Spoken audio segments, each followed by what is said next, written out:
উফ, জিম গিয়ে আজকে কি গালিগালাজ খেলাম না। এবার না আমাকে একটু মানে খাবারটা কন্ট্রোল করতেই হবে। না, একটা ডায়েট চার্ট বানাই, দরকার আছে। কোথায় গেল আমার খাতা পেনটা?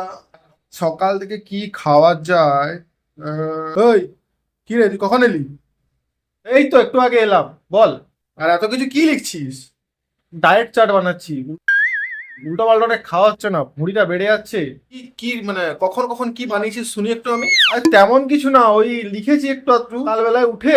ওই 6টার দিকে একটু গরম জল। আচ্ছা, তারপরে 8টার দিকে দুটো ডিম। 10টা 11টার মধ্যে একটু তোর ওই ডালিয়া বা ওটস কিছু একটা। দুপুরবেলাতে বেশি কিছু না, একটু হাফ বয়েল চিকেন, সাথে সাদা ভাত আর দই। বা বিকেলে ভেবেছি কি জানিস তো, ছোলা একটু ভেজাবে খেয়ে নেবো। বিশাল ব্যাপার যে রে। ওতে এনাফ। হ্যাঁ, তা আজকে সকালে কি খেয়েছিলি? সকালে দুটো লুচি, দুটো সিঙ্গাড়া, একটা জিলিপি, এগুলো খেয়ে করে গেছি। আচ্ছা।